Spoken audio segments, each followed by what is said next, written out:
Welcome to our new video. So today we are going to see how the cigarettes affects our lungs. Cigarette हमारे लिए अच्छा नहीं है और हम दशकों से इस खतरों के बारे में जानते हैं। तो सिगरेट्स आखिरकार हमें कैसे नुकसान पहुंचाती है, चलिए जानते हैं। हर कस में स्मोक 5000 से ज़्यादा केमिकल सब्सटेंसेस को शरीर से घुसाता है और दांतों को खराब करता है और नाक की गंध की क्षमता कम कर देता है। लंग्स में स्मोक संक्रमण और बीमारियों का कारण बनता है। स्मोक शरीर से ऑक्सीजन की आपूर्ति को कम करता है, जैसे सांस लेने में दिक्कत होती है। निकोटीन ब्रेन को स्टिमुलेट करता है, जैसे प्लेजर सेंसेशन मिलता है और यही कारण है कि स्मोकिंग आदत बन जाता है।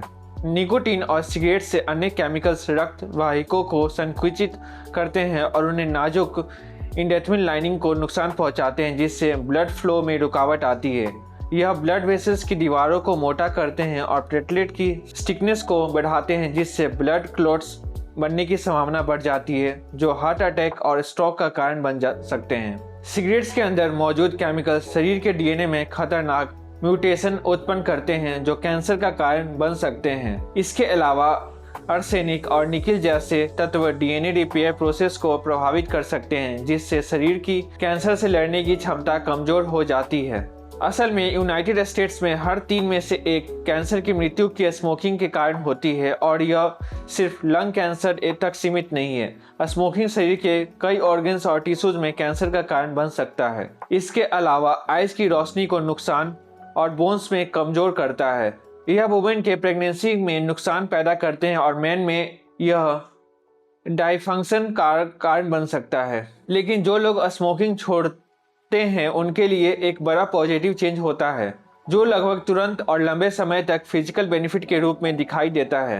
20 मिनट से हर 20 मिनट में हार्ट रेट और ब्लड प्रेशर सामान्य होना शुरू हो जाता है। 12 आवर्स के बाद कार्बन मोनोऑक्साइड के स्तर घट जाते हैं और ऑक्सीजन कैरिंग कैपेसिटी बढ़ जाती है। एक दिन बाद हार्ट अटैक का रिस्क कम होने लगता है और 2 दिन में स्मेल और टेस्ट की एबिलिटी लौटने लगती है। 1 महीने में लंग्स स्वस्थ होने लगते हैं और 9 महीने में एयरवे में सिलिका पूरी तरह से ठीक हो जाते हैं, जिससे इन्फेक्शन से लड़ने की क्षमता बेहतर हो जाती है। स्मोकिंग छोड़ने के 1 साल में हार्ट डिजीजेस का रिस्क आधा हो जाता है, क्योंकि ब्लड वेसल्स का फंक्शन सुधरता है। 5 साल बाद ब्लड क्लॉट्स बनने की संभावना में भारी कमी आती है और स्ट्रोक का खतरा भी कम होता है। 10 साल बाद लंग कैंसर के कारण मृत्यु का रिस्क 50% कम घट जाता है और 15 साल में कोरोनरी हार्ट डिजीज का रिस्क नॉन स्मोकर जितना हो जाता है।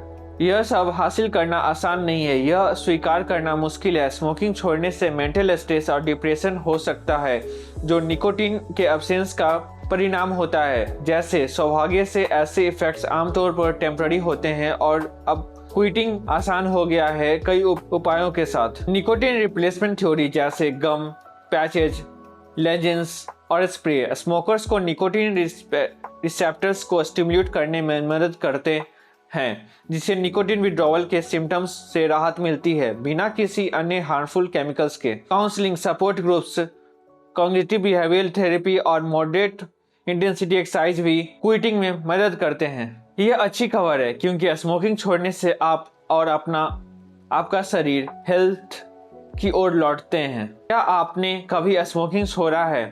आपके अनुभव क्या है? कृपया कमेंट्स करके बताएं और वीडियो को लाइक सब्सक्राइब करना न भूलें। Thanks for watching.